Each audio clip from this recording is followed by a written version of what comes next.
سلام كمي صنحو كبرات تخاتلت نحجي ابستدالو زينا قدام سر ኢትዮጵያ አብይ አህመድ ለምንጎ አባይ ተወከልት ህዝብ ቀሪቦ ንስተልዓሉ ሕቶታት መልሲ ይበሎ ዶክተር ደሳለኝ ጫኔ ብዛዕባ ምድላው ወገ ኢትዮጵያን ኤርትራን ዘልዓሎ ሰፊ ሕቶታት ዘመልከት ዝርዝር ሒዝናልኩም ቀሪብና ኣለና ነቻናልና ሰብስክራይብ በመግባር ከሳብ መወዳእታ ክትከታተሉና በخبرና ዕድማኩም قدام سر ኢትዮጵያ አብይ አህመድ ሎም አብስተፈላለዩ ሃገራውን አህጉራውን ጉዳይ ሰፊሕ መግለጽ ይሂቡ አብይ ሎም አባይ ተወከልት ህዝብ ቀሪቦ ካብቶም አባላት ባይቶን ዘቀረባሉ ሕቶታት መልስ ዝሃበ ኮይኑ ንጉዳይ ወገ ኢትዮጵያን ኤርትራን ዘመልከት ካብቶም አባላት ሕቶታት ቀሪበሉ ኣሎ ሓደ ካብ አባላት ባይቶ ህወሓት ምሻዕብያ ስጡም ርከብ በመግባር መጥቃዕትን መፈጻም ይዳላሎ መንግስት ኢትዮጵያ እንታይ ይገብራሎ ዝብል ሕቶ ዘቀረበሉ ኮይኑ كالي أول بايتو دكتور دسالين جاني دما بزعبا مدلا وقا إتيبيان إرتران سفي حتوتا تالعيل الله دكتور دسالين جاني أبز حج اوان أبوش تيبيا زلو وقا دوانو مبال منقستان تاعينا سبقم تيوسدو الله زبل حتو زل على خوينو بفلاي أب كلا تام حاران أوروميان زلو وقا منقست بوقا ترايدي كفت حزدالي كالي مفتح أمارات يبلون دي بمبال هزبي تيبيا بحرحد وقا تسالات يالو بمبال ناي حلنان بوليتيكان السورات كفتحون فتح كوهابا من حاتيتو كالي دكتور دسالين جاني زلعلو نتبه بزعبا بوشت إتيبيا زلو دخنت كخون كولو بمسارة حابريتا بانك عالم كاب كالتا إتيبيا يعني تحادا أب كبير دخنت كم زنبر بمقلاص منقست النزل بآلك حتى زمت زلو زغطن بخامي كفتحو حاسيب ولو كبل حاتيتو الله أمو داتا بزعبا كيح بحار زحاتة تخوينو منقست بزعبا أف دقا بحرن كيح بحارن زحاتة زلو أبوشت زلو قونسن شقرن نمشيفانن تخرت نمتواي كتقاملو زداليز مسل زبالا خوينو منقس ኢትዮጵያ ምስ ኤርትራ ሶማሊያ ሶማሊላንድን ዝገበሮ ስምምዕ ከም ዘይሰለጦ ዘርዚሩ ዶክተር ደሳለኝ ጫኔ ሕጅ ምስ ኤርትራ ኣብ ድሮ ውግእ ኣለና ዝበለ ኮይኑ ክልቲአን ሃገራት ኣብ ከቢድ ምድላው ውግእ ከም ዘሎ ብዓለም ለኸ ደረጃ እውን ይግለጽ ኣሎ ንሕና ክሳብ መዓዚና ብውግእ ክንነብር ስለምንታዩ ብሰላም ምስ ኤርትራ ዘለና ሽግር ክንፈትሕ ዘይከኣልና ክብል እውን ሓቲቱ ፕሬዝዳንቱ በንግግራቸው የተቀናጀ የብሔራዊ ጸጥታ ማዕቀፍ ለመፍጠር እየተደረገ ያለውን ጥረት ቢገልጹ በአማራ በኦሮሚያና በተለያዩ ክልሎች ያሉ ጦርነትና ግጭቶች አሁንም ተባብሰው በመቀጠላቸው ብዙዎችን እየጎዱ ነው ክቡር ጠቅላይ ሚኒስትሩ እንደ ጸጥታ ኃይሎች መሪነቱ ካለፈው ዓመት ወዲህ በአማራና በኦሮሚያ ክልሎች በእነዚህ ጦርነቶች ምክንያት የተጎዱት ሲቪሊያኖችና የሲቪሊያን መሰረተ ልማቶች ቁጥር በግልጽ ሊገልጹልን ይችላሉ ወይ እንዲሁም መንግስት የጸጥታ ችግሮችን ለመፍታት ጽንፈኛና አሸባሪ የሚላቸው ቡድኖች ከመውጋት ባለፈ ለሁለቱ ክልሎች ከወታደራዊ አማራጮች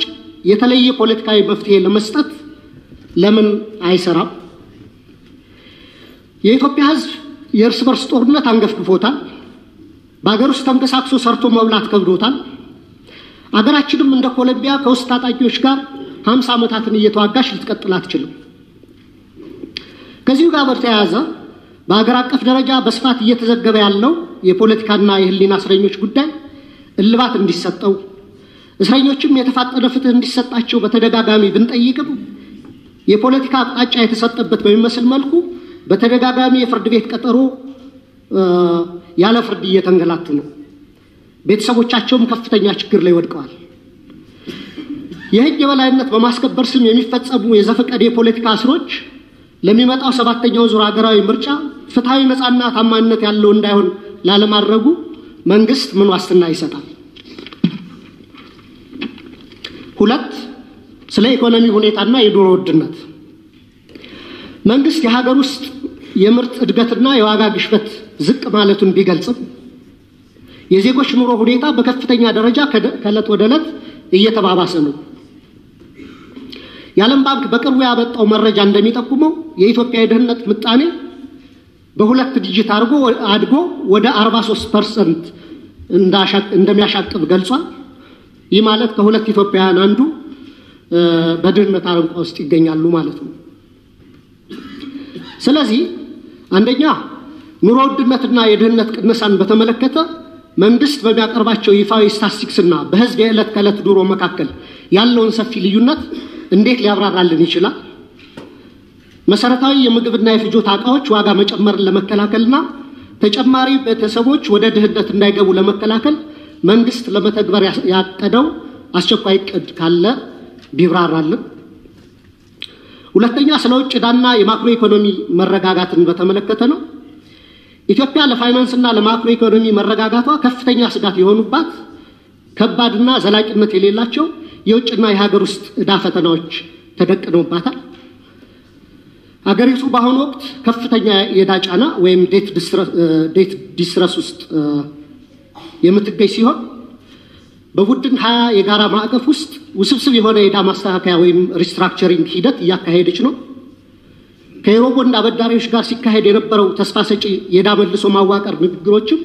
መበላሸታቸው ተዘግቧል። በውጭ ምንዛሬ ገበያው በባንክና በትይዩ ገበያው መካከል ያለው ክፍተት ከቀን ወደ ቀን እየሰፋ ነው። ከነዚህ ተግዳሮቶች አኳያ መንግስት ማህበራዊ ወጪዎችን ሳይቀንስ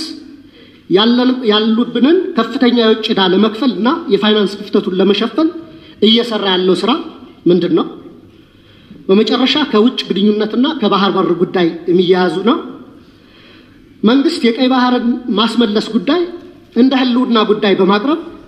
ዋና ትኩረቱንና የፖለቲካ ጉልበቱን ከአጣዳፊ የውስጥ ቀውሶች በተለይም ከባድ የጸጥታና የኢኮኖሚ ችግሮችን ከመፍታት ይልቅ በውጭ ጉዳይ ላይ እንዲያርፉ በማድረግ በትችት አቅራቢዎች ዘንድ የህዝብን ትኩረት ከውስጥ አጣዳፊና አሳሳቢ ችግሮች ለመቀየር የተደረገ ጥረት ነው የሚል አስተያየት እንዲሰጥ አድርጓል። በሀገሪቱ ውስጥ ካለው የውስጥ ችግሮች ክብደት አኳያ መንግስት ይህንን ከፍተኛ የፖለቲካ አቅም ለውጫዊ ግብና ዓላማ ከመዋል ይልቅ ተመሳሳይ ጉልበትና ትኩረትን የውስጥ የፖለቲካ ግጭቶችን ለመፍታትና ከራሱ ዜጎች ጋር ዘላቂ ሰላምን ለማምጣት ለምን አይጠቀምበትም? ብሔራዊ ጥቅምን ለማስከበር የሚደረግ ማንኛውም አይነት ዲፕሎማሲያዊ ጥረትን በግል ይቀበለዋል። መንግስት ጉዳዩን የመራበት መንገድ ግን 10 ድስት ጥዶ አንዱንም ሳያማስል እንደሚያሳርረው አይነት ነው። መጀመሪያ ከኤርትራ ጋር ሰላም ተፈጠረ፣ የወደብ መጠቀም ውስጥ እንገባለን ተብሎ መንገዶችን ወደ ማደስ ተጀምሮ ነበር። እሱ በመናውቀው መንገድ ተቋረጠ። ከዛ ከሶማሊላንድ ጋር ውል ተፈጸመ። ከዛ ከጅቡቲ ጋር ታጁራን ለማልማት ከዛ እንደገና ከሶማሊያ ጋር ባንካራ ውጤት ተሞክሯል። ግን እስካሁን ተጨባጭ ውጤት አልታየም። ትላንት ይመስለኛል እንደውም የታጁራን ወደብ ሳውዲ በረጅም ጊዜ የሊዝ ውል እንደወሰደችው እየሰማን ነው። ከኛ በኋላ መጥቶ ይመስለኛል። አሁንም ደግሞ ከኤርትራ ጋር በጦርነት ዋዜማ ላይ የምንገኝ ይመስለኛል። በሁለቱ ሀገራት በኩል የተሟላ የጦርነት ዝግጅት እየተደረገ እንደሆነ በዓለም አቀፉ ማህበረሰብ ዘንድ በሰፊው ተዘግቷል። የፌደራል መንግስቱ ከትግራይ ኃይሎች ጋርም ከፍተኛ መካረር ውስጥ እንደገባ ግልጽ ነው። ክቡር ጠቅላይ ሚኒስትር፣ ሁላችንም ካለፈው ጥፋቶቻችን ለምን አንማርም? እንደ ሀገር ስንት ትውልድ በጦርነት እየበላን እንቀጥላለን? ከትግራይ ኃይሎች ከፋኖና ከወረና ቢሉስማ ኦሮሞ ጋር መንግስቱ የገባበትን ሁኔታ ባረቋ አስተዋይነትና በድርድር እንዲፈታ